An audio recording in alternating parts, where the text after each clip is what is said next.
Le travail de ma résidence de 4 semaines dans le village Wongkol en Corée du Sud est présenté dans l'une des cabanes en bois du Yeonmisan Nature Art Park. À Wongkol, les collines couvertes d'arbres, de buissons et d'une grande variété d'herbes ont inspiré mon travail artistique.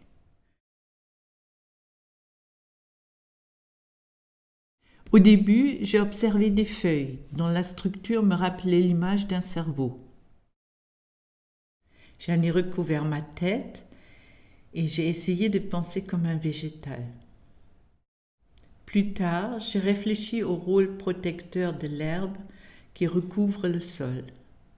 On trouve une grande variété d'espèces d'herbes, certaines longues, dansant dans le vent, d'autres courtes, mais fortes. Chaque brin d'herbe, même coupé et séché, est utile au sol, gardant l'humidité et servant d'abri à une multitude d'organismes vivants. J'ai décidé d'utiliser de longues brins d'herbe pour tisser un petit tapis afin de protéger mes pieds du sol froid. J'ai construit un métier à tisser très archaïque, juste quelques clous plantés dans le sol et du fil rouge. En regardant cette petite pièce de tissage, je me suis rendu compte qu'elle pouvait servir à beaucoup d'autres utilisations et j'ai construit un pare-soleil, le toit d'une maison, un sac à main ou un porte-monnaie, une couverture rugueuse pour quelque chose de très petit. J'ai appelé cette partie du travail artisanat. Le tissage est une occupation agréable, ai-je pensé, et en trouvant une petite herbe d'une belle couleur vert clair, j'ai commencé à la tisser, toujours avec du fil rouge. Tout en faisant cette activité, je me suis souvenu de moi-même enfant, en train de tisser des bandes de papier colorées et de la sensation délicieuse que j'éprouvais en faisant cela. Faire quelque chose qui me semblait beau et qui n'avait aucune autre utilité que celle-là. J'ai donc continué à faire des objets inutiles. J'ai regardé les feuilles, admirant leur forme, leur texture, leur couleur. Et j'ai essayé de conserver leur couleur en les pressant entre des livres. J'ai aussi essayé de les coudre. Et j'ai fait l'observation que les feuilles ont besoin de la lumière pour montrer leur beauté. J'ai appelé cette section « Lumière ». En réfléchissant à la protection et en observant la nature, il m'est apparu que la protection n'est pas loin de l'invasion. J'ai donc décidé d'explorer cette direction. Et j'ai écrit une petite histoire pour les dépliants de l'exposition. Voici l'histoire. J'ai imaginé ma table de travail avec 3 belles feuilles dessus. Je les regardais attentivement, je les admirais. Soudain, des feuilles sont tombées du ciel sur ma tête, mes épaules. Petit à petit, elles ont recouvert la table et le sol autour.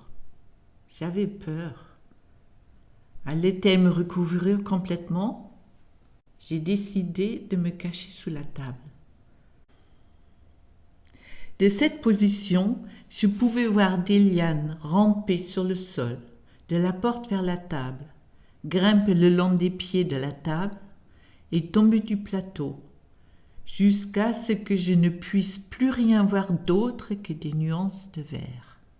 Et là, dans cette position inconfortable, je me suis sentie en sécurité.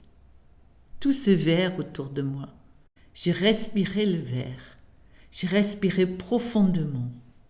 Peut-être que la protection et l'invasion sont la même chose, je pensais.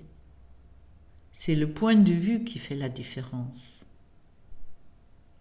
J'ai appelé cette partie peur et création.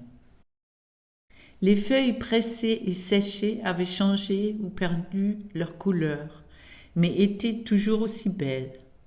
Je les ai arrangées sur du papier de riz. Ce travail s'appelle conservation.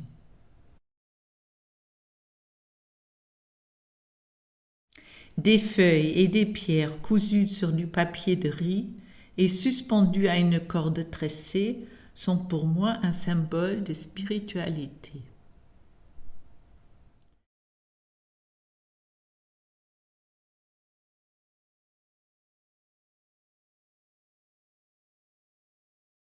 Le besoin d'observer, de reproduire, de nommer sont des prémices de la science. Les 4 panneaux sur papier de riz s'appellent âge, jeunesse, compréhension et loi. À la fin de la résidence, j'ai trouvé nécessaire de faire un autre objet et j'ai tissé une chaussure en herbe. Ce travail s'appelle Retour vers la nature. Enrichi par les expériences passées et traversant le jeu sans fin de l'évolution, nous retournons au commencement.